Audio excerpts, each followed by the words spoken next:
Quantos pais não estão obedecendo os filhos? Filho, o que você quer brincar? O que você quer fazer? O que você quer comer? Onde você quer ir? Chega a ser um absurdo colocar esse poder todo, irresponsável até, E aí colocar esse poder todo na mão de uma criança. Deixa de ser o adulto.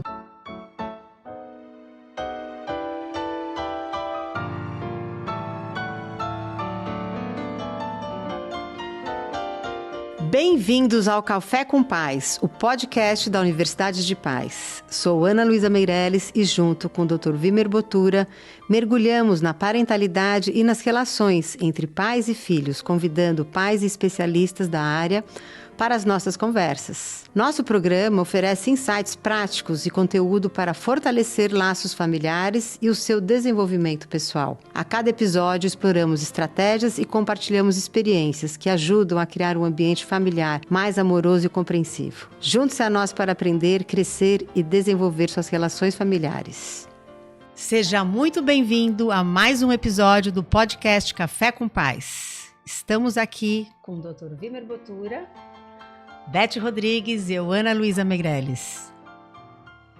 Olá, queridos ouvintes do Café com Pais. Hoje vamos falar sobre aqueles desafios que todos nós, pais e mães, cuidadores, avós, já vivemos em algum momento. Meu filho simplesmente não me ouve. Estou sempre atrasada por causa das crianças. Meu filho não consegue se organizar de jeito nenhum. Toda hora é uma briga para fazer a lição de casa. Não sei mais o que fazer com as birras do meu filho. Essas situações são familiares para você? Pois é, a parentalidade está cheia de desafios e muitas vezes nos sentimos perdidos sobre como lidar com essas situações. Pois, na verdade, temos sim como aprender a fazer esse papel melhor. Existe recurso, existe ciência.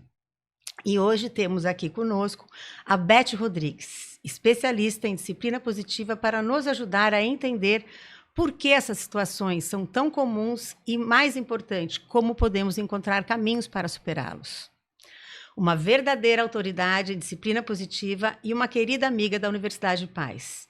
Beth Rodrigues não é apenas uma especialista, ela é uma força transformadora na educação parental. Beth é mãe, madrasta e vodrasta, como ela mesma diz.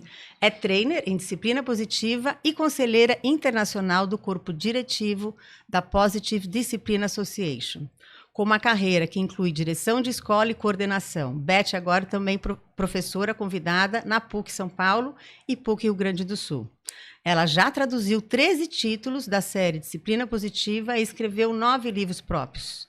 Ela também é coautora conosco do livro Comunicação Frescobol ou Tênis. E também especialista da Universidade de Pais, faz parte do nosso time. Bem-vindo, Beth, ao nosso Café com Pais. Muito obrigada pelo convite, Ana. Obrigada, Dr. Vimer, muito bom estar aqui com vocês. Honra. É uma honra termos aqui a maior especialista do Brasil de disciplina positiva, né, Vimer? Só isso, mais nada. Sem dúvida, sem dúvida. Eu sou apaixonada pelo assunto. E quando a gente fala da disciplina positiva, eu acho maravilhoso a gente falar da Jane Nelson. Sim. Afinal, né, Beth, nós também nos conhecemos nesse workshop com a Jane Nelson, quando ela esteve aqui no Brasil. Foi lá em Belo Horizonte. E foi maravilhoso conhecê-la e ver aquela sensibilidade, aquela leveza que é a querida Jane Nelson. Sim. Então, queria que você contasse um pouco para nós o que motivou a Jane a desenvolver a disciplina positiva. Pois não. A história da disciplina positiva é muito interessante, porque a doutora Jane já era mãe, hoje ela é mãe de 7, avó de 22, bisavó de 21, veja só. Bisavó de 21, essa conta eu já não tinha atualizado. Eu nem sei se está atualizada, preciso até perguntar. Semana que vem ela faz aniversário, vou até perguntar para ela. A doutora Jane, ela escreveu o primeiro livro porque ela ia dar um curso para pais e mães, e ela é psicóloga adleriana, terapeuta familiar, e ela costumava utilizar os materiais de Alfred Adler e de Rudolf Dreikurs. E na época, por algum motivo, ela não tinha acesso aos materiais para poder disponibilizar para os pais. Então ela resolveu escrever o que seria uma apostila de curso, que foi o primeiro livro, em 1981. Então tem gente que acha que a disciplina positiva é uma coisa nova, uma modinha de verão. Não, é uma abordagem que existe há mais de 4 décadas. Quando ela escreveu esse primeiro livro, ela não imaginava que ia ser publicado, né, internacionalmente. Hoje a disciplina positiva está em 90 países, foi traduzida para 55 línguas. Em português, nós já temos cerca de 15 títulos, fora os baralhos, tá?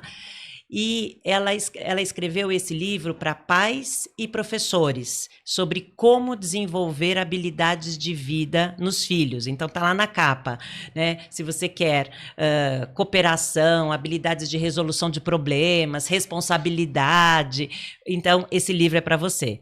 E é verdade. E fez tanto sucesso, é um best-seller, né, tão grandioso, que ela se uniu a outros importantes autores. Por exemplo, com a Lynn Lott, ela escreveu disciplina positiva em sala de aula, disciplina positiva para adolescentes, disciplina positiva de A a Z, com várias perguntas. Escreveu com a Cheryl Erwin livros de 0 a 3, com foco em 0 a 3, com foco em 3 a 6, e assim por diante. São muitos os títulos. Com a filha, Mary, e com o filho, ela escreveu outros títulos que eu posso comentar depois. Então, o que eu acho que motivou a doutora Jane a escrever era poder compartilhar as histórias pessoais, as histórias que ela tinha como... Ela era conselheira numa escola também, numa rede, na verdade, na época, na Califórnia. Ela é americana, né? E... Então, eu acho que foi o que motivou, foi isso, foi querer divulgar acho que eu lembro a até psicologia adleriana. Quando ela conta, quando elas tinham os desafios em casa, ela falou, mas não é possível que a vida vai ter que ser assim, né? É verdade. Então, ela foi buscar, foi estudar, e lembra até que tinha um desafio, porque onde ela estava estudando era distante. Isso. Então, ela teve realmente que contar com a parceria do marido para ficar com os filhos. Ela sempre agradece o Barry, eles estão juntos há muitas E uma outra décadas. coisa que eu também acho muito interessante, quando ela busca explicar até por que essa parentalidade também foi se tornando desafiador já naquela época, numa situação de pós-guerra, onde, na verdade, aconteceu o êxodo rural, ou seja, as pessoas foram mudando realmente para cidades e foram se colocando atrás de paredes, muros. Então, aquela roda de conversa em volta da fogueira, aquela rede de apoio dos avós, da comunidade, da família, foi deixando de existir. E todo aquele outro conhecimento também foi deixando de existir. E acho que também tem um outro ponto interessante que vai mudando isso também, né, Beth? Acabamos de passar aí pelo Dia das Mulheres e traz essa revisão sobre isso quando a gente fala também dos direitos humanos, né? Sim. Porque teve um bom tempo onde as crianças eram consideradas, na verdade, mini-adultos. E não existia esse olhar e esse respeito que hoje nós temos consciência e ciência de como é importante. Então, tem toda essa evolução. E daí chegamos nós, estamos aqui em 2025, né, já com todo esse conhecimento e com toda essa ciência, e no mundo onde estão agora com vários outros novos desafios, sim, atrás dos muros, buscando cada vez mais se relacionar e presencialmente, né, pós uma pandemia. Então, a gente entende que realmente que são muitos desafios. Verdade. Precisa estudar para ser pai, mãe, cuidador e tudo mais? Precisa, Beth? Precisa, né? Afinal, a gente estuda para tanta coisa, né? Para ter uma carreira, para desenvolver o nosso profissional, nosso lado profissional, Sim. técnico. Então, são cursos técnicos, graduações, pós-graduações, MBAs, tantas coisas. E deixar o nosso maior legado, que são os nossos filhos, as pessoas não estudam. Sim. Então, é até E incoerente. eu acho que tem uma coisa importante. Muitos pais veem isso, não é possível que agora eu vou ter que estudar para isso. Vamos ter que fazer tudo igual. E eu acho muito importante, né? Então, exatamente. Então, para advogado a gente estuda, eu posso fazer um curso de culinária, de yoga, aula de tênis. E tem muito, na verdade, existe ciência e conceitos e formas de fazer. Mas é lógico que é o mais importante é que cada um vá fazendo isso de acordo com seus valores, de acordo com os seus recursos, com o seu ambiente que convive, né? Então, vamos falar da disciplina positiva? Vamos. Até porque mudança de hábito, mudança de comportamento herdado de gerações é trabalhoso.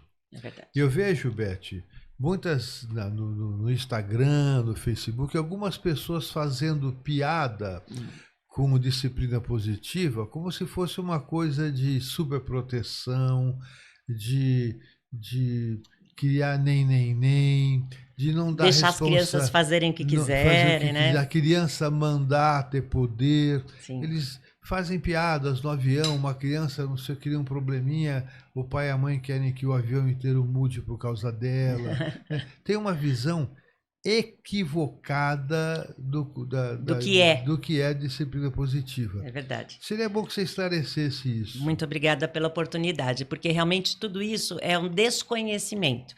Então, para explicar o que é disciplina positiva, eu vou ter que explicar o que não é disciplina positiva, né? E isso já está... Você acabou de mencionar o prólogo do primeiro livro, e no primeiro capítulo ela já traz uma tabela explicando os estilos parentais, ou que a gente pode também considerar os estilos de ensino ou estilos de liderança. Então, existem pessoas, né, no caso, vamos falar aqui em pais e mães, figuras parentais, que têm um estilo mais autoritário. Então, são pessoas firmes, mas que não têm gentileza. Então, existe ordem, mas não existe liberdade.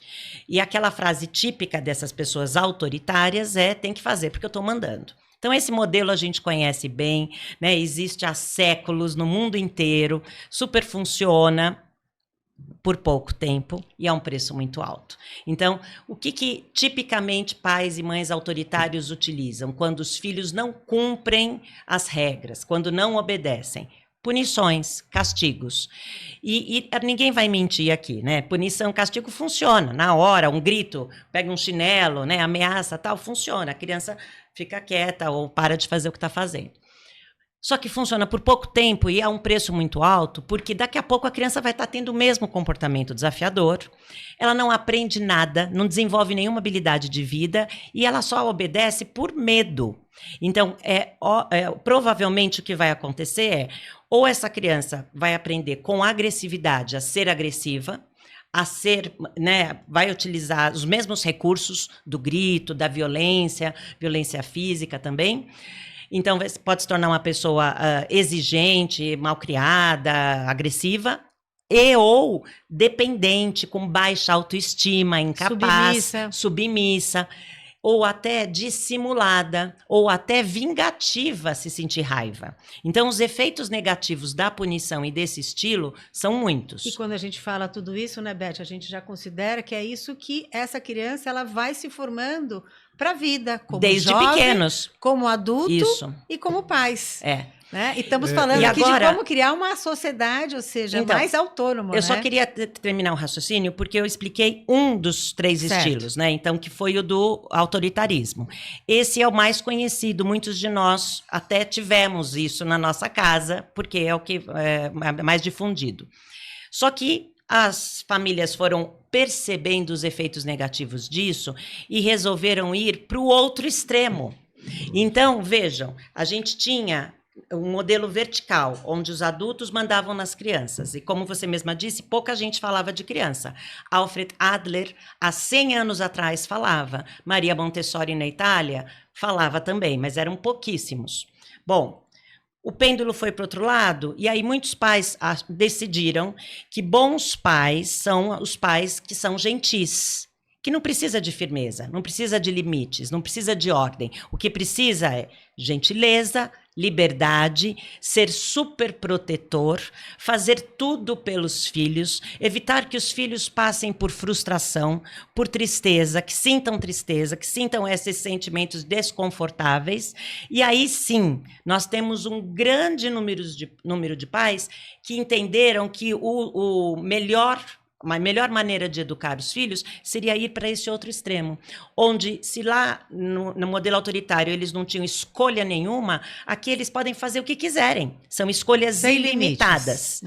Só que percebam que o modelo continua sendo vertical, só que quem está no topo agora são os filhos.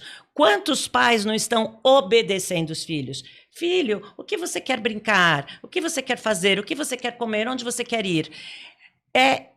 Chega a ser um absurdo colocar esse poder todo, irresponsável até, E aí colocar é esse quando poder até todo o na mão de uma adulto criança. deixa de ser o adulto. Exatamente. E coloca a criança como um adulto, Como- que ela que vai fazer escolhas. É. Mas ela nem sabe o que escolher. Então, É interessante que eu falo muito que nós vivemos durante muito tempo na sociedade em função da palavra ou. Ou você é isso, ou você é aquilo. Ou você é autoritário, ou você é permissivo. E, na verdade, eu quero colocar que existe a palavra e ou. Você precisa ser muito de autoridade e permitir, né? Que é diferente de ser ou. Agora você arrematou a bolinha. pra agora eu já posso Isso. devolver o saque. Né? É a questão do gentil. Você pode ser firme e gentil. E gentil ao mesmo tempo. Né? E esse é o Exatamente. terceiro, né? O caminho do meio. Eu nem vou falar de um estilo negligente, que é a ausência da firmeza e da gentileza, porque Também é importante, existe. né? Então vamos falar de 4. Então, se você quer. É. Então, ó, a negligência é o pai que não é nem a mãe, que não é nem firme nem gentil, que é ausente, que é fantasma, que não assume a sua responsabilidade parental, que é a de educar, é de dar limite, sim, é de saber dizer não com dignidade, respeito, né, gentileza. Então, aí que nós chegamos nesse 4, então, estilo, que é o que na psicologia nós chamamos de autoritativo. E na disciplina positiva nós chamamos de gentil e firme ao mesmo tempo. Então, quando eu, que já era mãe, madrasta, né? Meus enteados na época que eu conheci com 1, 2, 3 anos, quando eu conheci a disciplina positiva em janeiro de 2008, já eram adolescentes. Minha filha era uma criança de 10 anos e eu pensei na hora, caramba, eu estou estudando isso como eu estava estudando como coordenadora, porque eu ia aplicar em escola, em sala de aula. Mas eu percebi o quanto ia ser útil para a minha vida pessoal. E aí fica aquela sensação que muita gente aqui já deve ter sentido, que agora não dá mais tempo. Agora já errei muito. Mas esse é um dos maravilhosos conceitos da disciplina positiva. Os erros são oportunidades de aprendizagem. Os desafios são oportunidades de aprendizagem. Então, olha que maravilhoso saber que dá para ser firme e gentil ao mesmo tempo. Dá para ter ordem com liberdade ao mesmo tempo. E aí, ao invés de não dar escolhas ou dar escolhas ilimitadas, nós, por exemplo, podemos oferecer escolhas limitadas. E essa é uma das ferramentas, porque existem mais de 100 ferramentas da disciplina positiva. Ferramentas, só para explicar para as pessoas, são palavras ou frases que resumem conceitos importantes, princípios dessa abordagem. Porque a disciplina positiva é uma abordagem socioemocional baseada na psicologia de Alfred Adler, desenvolvida por Jane Nelson e outros autores, que tem esse foco no desenvolvimento de habilidades de vida. Então, é maravilhoso saber que com esse estilo, né, esse estilo parental, esse estilo de ensino, em que você é firme e gentil ao mesmo tempo, você pode desenvolver habilidades de vida, você prepara os seus filhos para a vida, porque você consegue trazer tudo que é bom da firmeza, que é ensinar regra, hierarquia, ordem, organização, responsabilidade, e tudo que é bom da gentileza, que é a gentileza, a conexão, o diálogo, o respeito, a liberdade, o senso crítico, e isso juntos. Infelizmente não é o que acontece com os casais, né? Mas essa é outra história. Esclareci? Sim, claro. E quando a gente vai falando do desenvolvimento dessas habilidades, Beth, é impossível a gente já não imaginar esse desenvolvimento dessa criança para o profissional, para o cidadão, para a nova geração. Dessas habilidades, a gente está falando tanto olhar o erro como uma oportunidade de aprendizado. Esses são os novos profissionais que a gente quer no ambiente de trabalho, que saibam fazer escolhas diante de uma situação. Então, tudo isso, ou seja, é o que a gente está falando aqui, esse é o nosso propósito, né, Vimer? Exatamente, e aqui é importante entender que a grande dificuldade da aplicação da disciplina positiva, da nossa parentalidade da disciplina positiva, é exatamente trabalhar com os pais. Né? Isso. Né? Porque a tendência deles é repetir o padrão que tiveram na vida, Ou fazer querer o fazer- oposto. É, Né? Ou repete o padrão ou faz o oposto. isso. E, na verdade, é preciso treinar porque o hábito está estabelecido e mudar dá um certo trabalho. Muitas pessoas resistem e criticam. É mais fácil criticar. É Mais mais fácil fácil criticar. dizer que essa abordagem não funciona do que assumir que é difícil. É difícil é mudar. trabalhoso. Né? É trabalhoso. Trabalhoso. E o Mas que é possível. É lógico. É possível. E, o que é eu melhor vejo- para todo mundo, porque torna os relacionamentos mais saudáveis, leves, agradáveis. É bom para todos quando a gente percebe e tem consciência. Aliás, a consciência é o foco da disciplina positiva. É o primeiro Sim. passo, é a autoconsciência. Tudo que estiver relacionado à culpa, à vergonha, à humilhação, seja das crianças, seja dos adultos, não é disciplina positiva. Não serve. Não serve, não é sobre isso. Então, é sobre respeito mútuo. Os filhos, um dos critérios, né, um dos princípios da disciplina positiva, é eles se sentirem pertencentes e importantes. Eu sou parte, eu faço parte, eu conto, eu sou aceito, eu sou amado, é o pertencimento. Eu contribuo, eu sou útil, eu sou necessário, é o senso de importância. Quando eles se sentem assim, nós estabelecemos uma conexão. E conexão é um dos princípios. É quando a gente consegue realmente esse vínculo, esse elo, essa ligação, sabe? E esse é um dos princípios. E agora, como fazer isso? Como vocês perguntaram. Sendo gentil e firme ao mesmo tempo. Sim. Garantindo o respeito mútuo. E eu tenho percebido que uma das formas dos pais, mães, cuidadores, tutores entenderem cada vez mais a importância disso é, inclusive, fazer essa percepção da relação no ambiente de trabalho. Sim. Eu que vim do ambiente corporativo como líder de empresa, ao passar a estudar para ser uma melhor mãe, eu percebi como isso mudou para mim pessoalmente, para mim na minha empresa, a forma como você olha as relações, exatamente nesse sentido de como você ouve o outro, de como você aceita o erro e busca uma outra oportunidade. Então, quando a gente traz isso também para o ambiente corporativo, e é isso que nós também estamos fazendo cada vez mais, Beth, é levando esse conceito das empresas family friendly. Sim. Como que a gente vai envolvendo isso? Porque quando a gente está falando de relações familiares, a gente, na verdade, está falando de desenvolvimento pessoal. E isso é maravilhoso. Maravilhoso. Você sabe que eu sou contratada com muita frequência por escolas e empresas. Sim. Então, algumas empresas têm esse departamento, né? E nos chamam para fazer palestras não só sobre a disciplina positiva no ambiente de trabalho, focando no desenvolvimento de habilidades, mesmo de cooperação, trabalho em equipe e todas outras, né? Mas também no âmbito familiar, porque colaboradores que têm relacionamentos familiares mais saudáveis vão ter relacionamentos profissionais mais saudáveis, Sim. certamente. É. Quantos pais e mães não contaram exatamente isso que você está me contando, que estavam fazendo o curso como para a vida pessoal, mas que acabavam utilizando na sua vida profissional. E que a gente entende cada vez mais que não existe mais vida pessoal, vida profissional, vida familiar, afinal somos um só, né? É verdade. Porque a disciplina positiva, ela inclui. Ela inclui. Quando você usa a disciplina de forma autoritária ou omissa, você exclui. Né? É verdade. Você é isso, você está errado, você etc. Né? Então ela é excludente. Na disciplina positiva, você aceita a pessoa e discorda de um comportamento. Isso, inclusive a gente Que sempre não aceita o define a sentimento. pessoa, é o comportamento. Uma das ferramentas é validar o sentimento do outro. Sim. Né? Então, no caso, se a criança está triste, com raiva, com medo, sei lá, qualquer coisa, né? Qualquer sentimento é válido.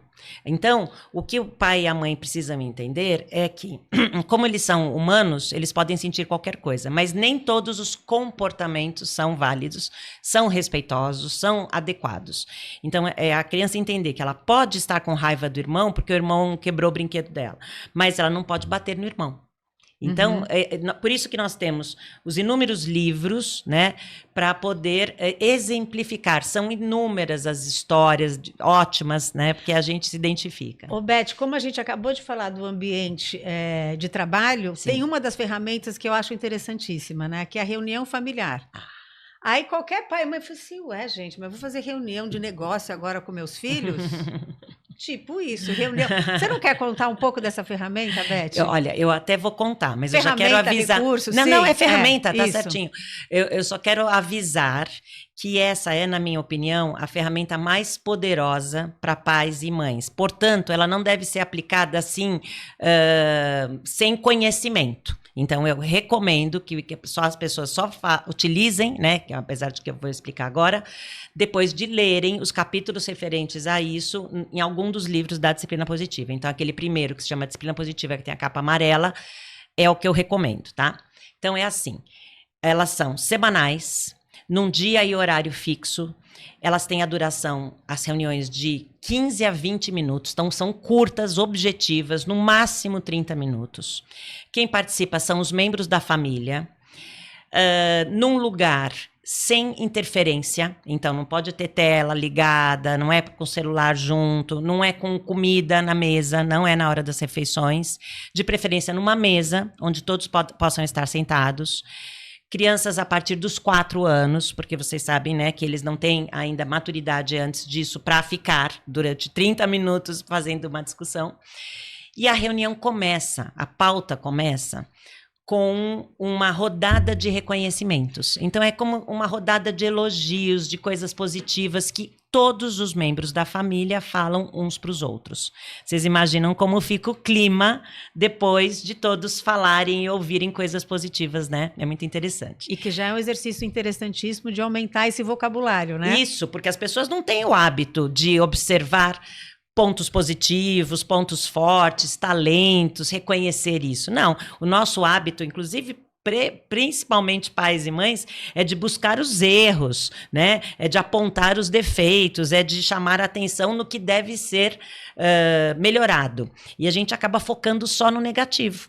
E aí os próprios filhos não se sentem amados incondicionalmente. Eles acham que o amor deles depende da nota, depende do comportamento, e é muito triste, né? Então vamos voltar para a pauta da reunião de família. Começa com a rodada de reconhecimentos, depois todos podem contribuir nessa pauta. Então ou é uma folha pendurada na porta da geladeira, por exemplo, ou é um caderno, e aí, à medida que as coisas vão acontecendo, os problemas, as situações que as pessoas querem a contribuição dos outros membros da família para resolver, colocam lá na pauta.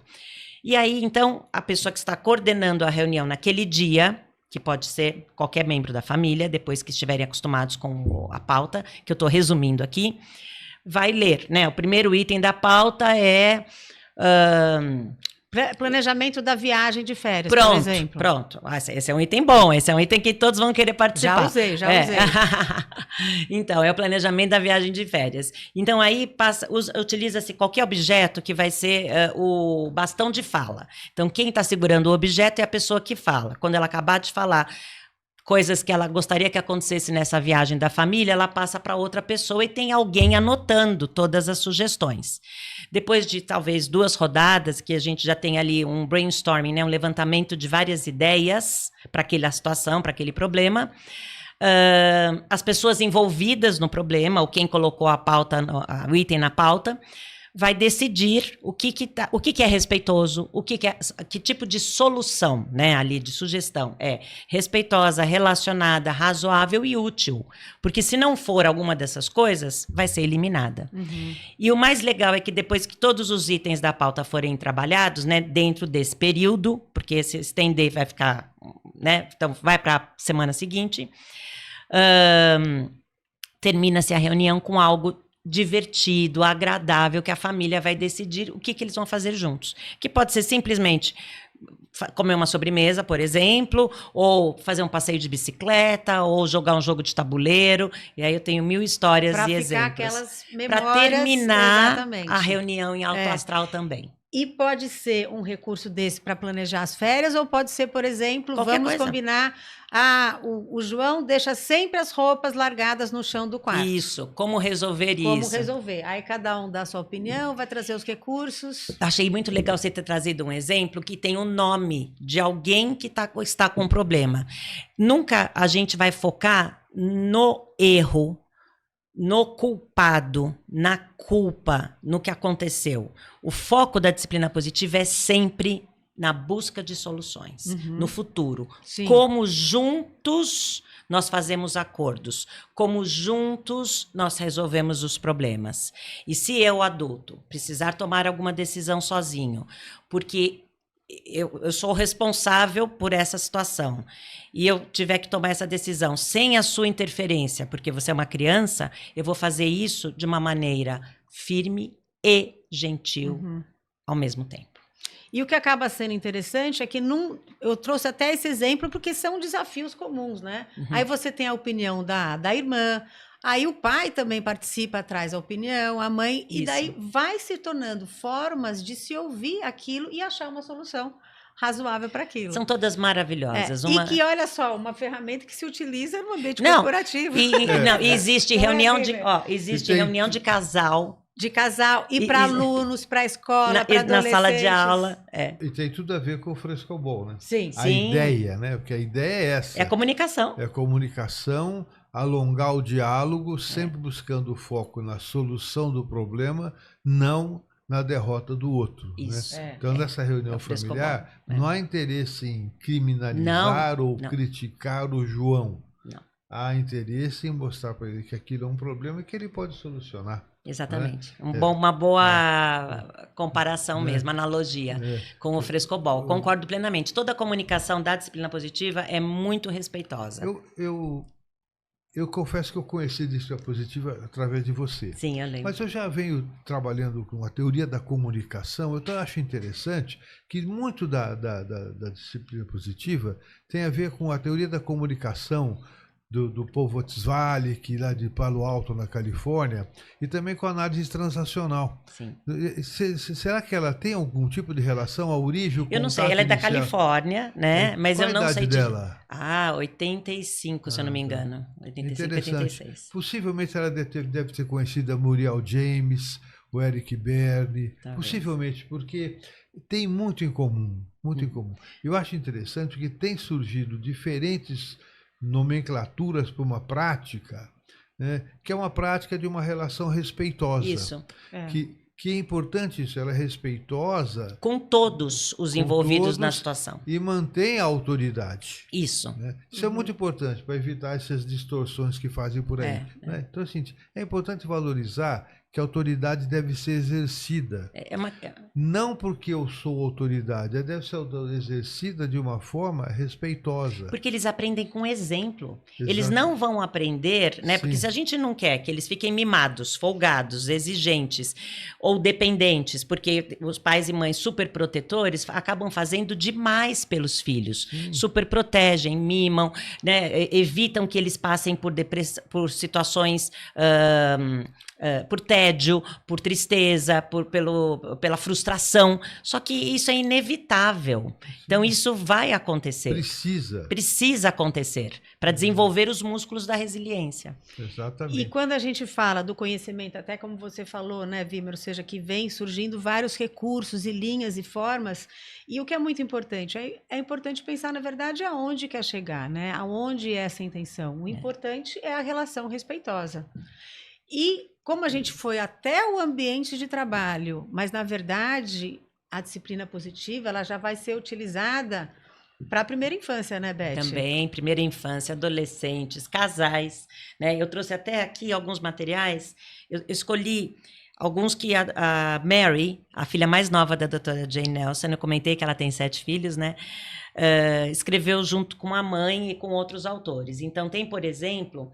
A maioria dos livros e baralhos são para adultos, a grande maioria. Mas tem este, que pouca gente conhece, que são as cartas infantis da disciplina positiva. É para as crianças. Então, traz aqui uma série peguei uma que tem a ver com empresa. Resolução de problemas ganha-ganha. Que é aquela expressão em inglês win-win, né? Exatamente, o frescobol, né? Todos ganham. Por isso que foi até uma coincidência. Então, aqui tem uma ilustração. Olha, quando temos um plano que todos criamos, ninguém perde, todos nós ganhamos. Então, é uma frase que resume e como colocar isso. Então, olha, elimine qualquer... quando todos estiverem calmos, porque a gente não consegue resolver problemas, fazer escolhas, tomar decisões, se estamos alterados emocionalmente. Por isso, a disciplina positiva é muito sobre autorregulação. nossa, de adultos, autocontrole nosso, para sermos um exemplo e ajudarmos as crianças a fazerem esse processo de autorregulação. Então, quando todos estiverem calmos, pensem em muitas ideias para resolver o problema. Elimine qualquer uma que não se encaixe nos 3 R's e 1 U que eu falei para vocês. Respeitosa com todos, relacionada com o problema, razoável, justa e possível de ser feita e útil. Escolha uma para testar. Se não parecer que é uma resolução ganha-ganha, escolha novamente. Então, aqui eu fiz um resumo, né, que tem nessa carta, é o que eu tinha acabado de falar. Então, vejam o poder disso. E tem o livro que acompanha, que é para os adultos, que traz uma série de atividades. Olha, vamos refletir, você sabia, vamos praticar, próximos passos, que os adultos podem propor para crianças que já escrevem. Então, isso vai realmente trazendo muito recursos, né, Beth? Nossa, e nem mencionei o para pais e o para casais, né? Sim. Mas é muito interessante isso. Porque isso faz uma reflexão mais profunda em termos de sociedade. Isso. Nós aprendemos muito assim que quando se fala em relação pais-filhos, é como se fosse uma relação que tem 2 posições, pais e filhos, ou marido, mulher, patrão, empregado. É uma relação que tem 2 posições. E quando a relação é ruim, os 2 lados pioram. Às vezes são pessoas excelentes, que tem uma relação ruim, que detona tudo. E quando você tem, às vezes as pessoas nem são tão brilhantes, mas que têm uma boa relação, elas se potencializam. Isso. O que a disciplina positiva traz é muito mais do que se aplica na relação pais-filhos, é para se aplicar na sociedade. Nós não precisamos ter mais essa concepção de 2 posições. Nós entendemos o seguinte: precisamos cuidar da relação. Exatamente. Então são Esse 3 é o foco. coisas ao mesmo tempo. É. Tem você, tem eu e tem a nossa relação. Isso. E se a gente cuida da nossa relação, nós nos potencializamos, nós crescemos, nós cooperamos. Né? Então, é uma ideia, essa é uma ideia assim, o que eu quero colocar assim, que isso é muito mais profundo em termos de sociedade do que uma coisa, sabe assim, é muito profundo. A sociedade vive guardando posições e tem muita gente que vive de fazer intriga entre as posições. Então, a competição. Aliás, outra vez, novamente, a analogia do tênis e do frescobol. Né? Ao invés de ter a competição, nós temos a colaboração. Agora, eu posso contar uma coisa engraçada? Cooperação também. É muito comum que nos casais, uma das pessoas seja a pessoa firme, a pessoa dos limites, das regras, né? Do que tem que ser assim e tal. E é bom, porque essa pessoa firme vai ensinar responsabilidade e outras coisas que nós já falamos. A outra pessoa, e varia, viu? Às vezes é o marido, a esposa, tem os casais também que podem ser 2 mães, 2 pais, não sei. A outra pessoa é a pessoa gentil. É a pessoa que vai privilegiar o diálogo, a gentileza, né? A liberdade. E olha que bom, poderiam simplesmente aprender um com o outro. A pessoa firme aprender a ser mais gentil, a pessoa gentil aprender a ser mais firme. Não é o que costuma acontecer. Geralmente, a pessoa firme só enxerga os benefícios do seu estilo e acha que o outro, imagina, molenga demais com as crianças, que absurdo, deixar as crianças fazerem tudo isso, um absurdo, um capacho. Eu tenho que ser ainda mais firme para compensar essa molenguice toda. A culpa é da mãe. Ou do pai. Então, essa pessoa... comum, né? Aí essa pessoa acaba sendo ainda mais firme, sendo autoritário ou autoritária. Essa pessoa gentil só enxerga os benefícios da sua gentileza e acha o outro ou a outra general demais, onde já se viu, tratar as crianças dessa maneira, coitadinhos, eu preciso ser ainda mais gentil para compensar. E o casal que estava assim, fica assim.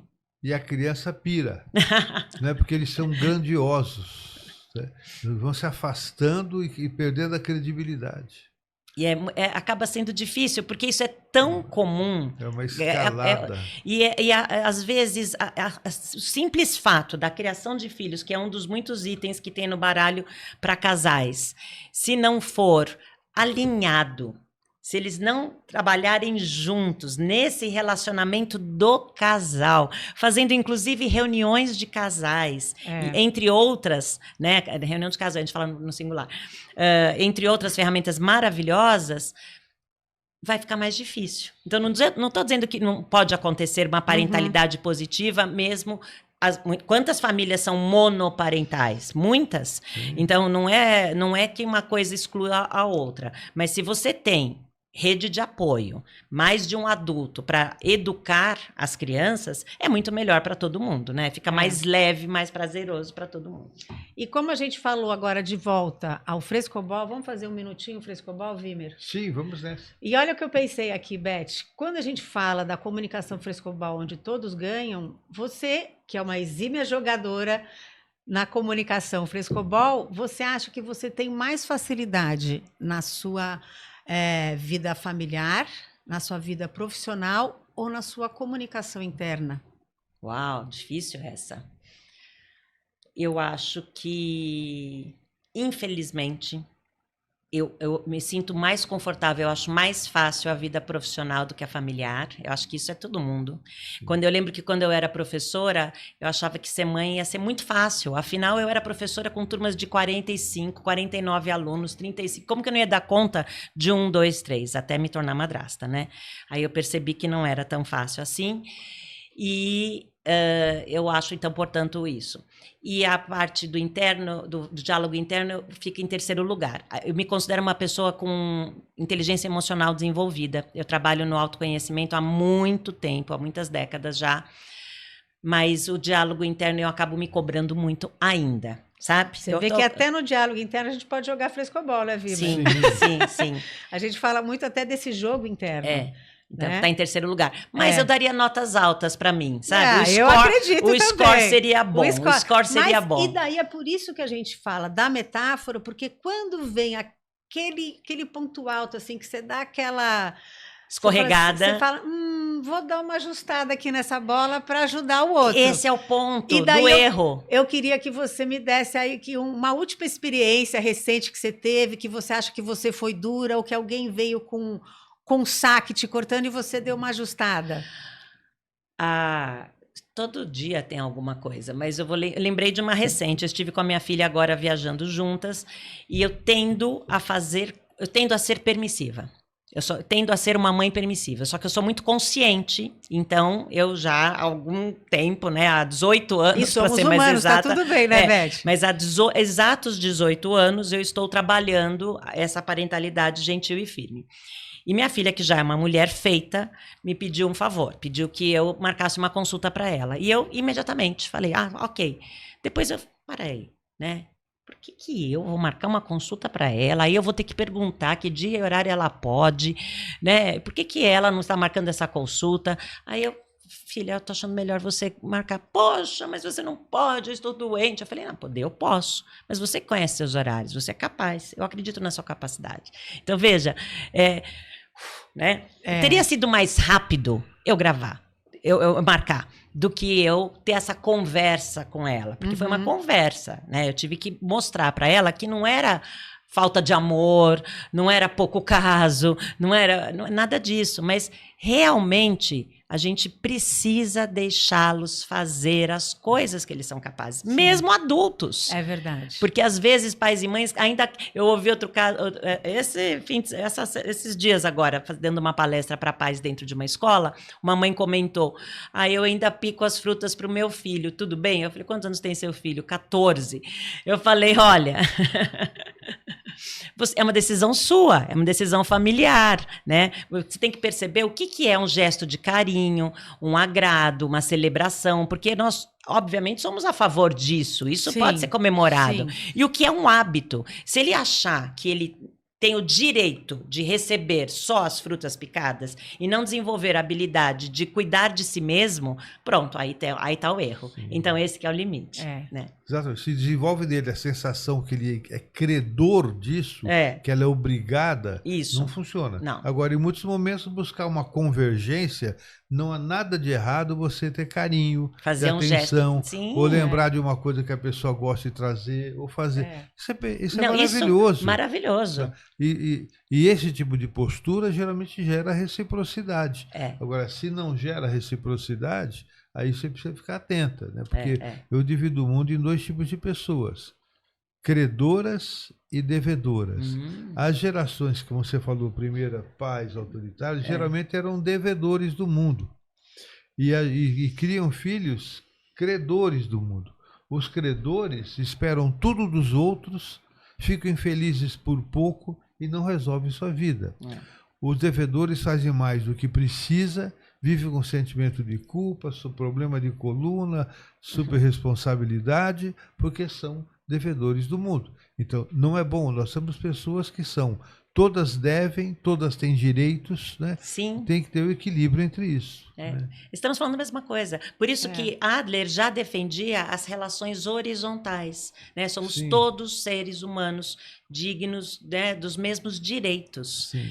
E imagine ele, lá no século passado, ele defendia em praça pública em Viena os direitos entre homens e mulheres, a igualdade entre homens e mulheres, entre adultos e crianças, entre pessoas de culturas, etnias e raças diferentes. Muito rico. Respeitava as diferenças. Né? Eu queria falar sobre a presença da Mary no Brasil. Então fale. Porque nós teremos essa oportunidade, né? A doutora Jane Nelson, na última vez que ela foi convidada a vir para o Brasil, ela já esteve aqui 3 vezes, ela falou que ela gostaria muito de vir, que o coração dela estava aqui, que a cabeça dela estava aqui, mas que o corpo dela dizia que ela não deveria fazer mais viagens tão longas.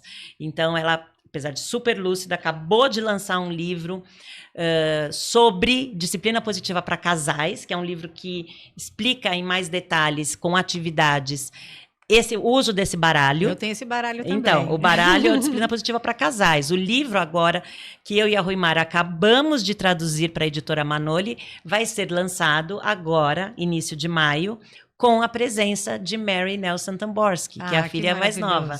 Então, ela vem para alguns eventos, para aquele evento que nós estivemos juntos palestrando ano passado, o Bet Brasil, né? Só para esclarecer, não é Bet de BET, é BETT, né? Que é o Bet Brasil. Atualmente eles falam Bet Brasil. Então, ela estará palestrando lá também, eu também estarei lá palestrando também. Depois ela estará palestrando no Seminário de Mães, Seminário Internacional de Mães, no dia 3 de maio. E a palestra, a minha é no dia 29 de abril, a dela é no dia 1º de maio na BET, a dela depois é no dia 3 de maio no Seminário de Mães, e no dia 4 de maio ela não só estará falando sobre disciplina positiva para crianças, disciplina positiva para casais, disciplina positiva para pais e mães, mas todos os relacionamentos. O nome da palestra que ela vai dar é Disciplina Positiva para Todos. Terá tradução simultânea, será um evento de dia todo, das 18h30 às 3h30. Então, até porque é no domingo, no dia 4 de maio, no Hotel Renascense, aqui na Alameda Santos, em São Paulo. As inscrições estão abertas e eu espero que vocês possam estar lá. Vocês, eu sei que estarão. Todas essas informações no texto aqui do nosso episódio, Beth. Muito obrigada. Será um prazer ter vocês lá também. Olha, infelizmente a gente está chegando aqui no nosso tempo, Beth. A gente podia continuar aqui, né, Vivi? Horas. E eu acho que de tanta... essa reflexão que a gente trouxe aqui, de tanto conhecimento e desenvolvimento do cidadão que a gente faz, que você diria... O que é um sonho que você tem, Beth? Que nós possamos ter relações mais saudáveis em todos os âmbitos da nossa vida. Na vida familiar, na vida profissional, conosco, né? Acho que esse é meu sonho. Relações mais saudáveis, mais agradáveis, que tenham respeito mútuo, que tenha esse ganha-ganha, que coincidentemente eu tirei aqui. Que lindo. E eu estava vendo aqui que você não falou dos seus livros mais recentes. Você quer comentar, Beth? Sim, porque você falou que eu sou autora de muitos, mas na verdade eu sou coautora de muitos. Esse daqui, por exemplo, são 2 que são infantis, que eu escrevi... Maravilhosos. Eu escrevi por causa do excesso de telas com as crianças. A Juliana Gatti, que escreveu comigo, é outra coautora, é uma especialista em educação ambiental, em criança e natureza. O mestrado dela foi sobre o efeito da natureza em crianças oncológicas no HC aqui em São Paulo. E então ela está sempre dando consultoria sobre o tema. E nós juntas escrevemos uma história, então tem esse livro que traz essa história. Eu só vou mostrar uma das páginas do livro para vocês perceberem a qualidade das ilustrações, né? Porque uma aquarelista fez. É tá? muito lindo mesmo. Então ele traz aqui inúmeras sugestões de como desenvolver, né, essa conexão com os elementos da natureza e, portanto, entre nós, né, entre os membros da família. E cada cartinha desse baralho traz uma sugestão de atividade na natureza. E todas as cartinhas têm uma ilustração, né? E quais elementos estão sendo utilizados, fogo, ar, e quais sentidos estão sendo utilizados. Então já traz aí vários recursos para os pais e cuidadores terem ideias valiosas aí para fazerem com as crianças. E para terminar, esse eu escrevi sozinha, mas é para profissionais. Profissionais que orientam pais e mães. Por isso o título, 14 competências essenciais do educador parental. Todos os profissionais, psicólogos, pediatras, diretores de escola, coordenadores, orientadores pedagógicos, enfim, a lista é gigante, né? Que atuam diretamente com pais e mães, podem aprender com este livro quais são e como desenvolver essas competências. Fica o convite aí no meu site, BTP Rodrigues, vocês encontram mais informações, né, de como adquirir esses livros, os livros da disciplina positiva com 20% de desconto, e também sobre cursos de disciplina positiva, os cursos que são organizados pela Positive Discipline Association. Muito obrigada, Beth. Foi uma honra recebê-la aqui. Eu que agradeço. Mais uma conversa muito enriquecedora, né, Vimer? Beleza, parabéns por tudo. Eu que agradeço a oportunidade. É um prazer fazer parte do time, exatamente, né? Usando essa analogia do time da Universidade de Paz. Muito obrigada. Muito obrigada, ouvinte, por acompanharem mais esse episódio. Para você que quer conhecer mais do nosso trabalho da Universidade de Paz, para atendimento, curso, aula, mentoria, palestra. Para você e para empresas e palestra. Acesse no nosso site, temos vários especialistas selecionados para fazer todo esse suporte, trazer todo esse conteúdo. Obrigada. Obrigada por ter ouvido o nosso episódio do podcast Café com Paz. Deixe a sua avaliação do podcast e compartilhe com quem você acha que pode se beneficiar em ouvir essas conversas. Para saber mais sobre o nosso trabalho, acesse o nosso site e redes sociais. Você encontrará toda a informação que precisa, assim como a ficha técnica do podcast e nossos contatos.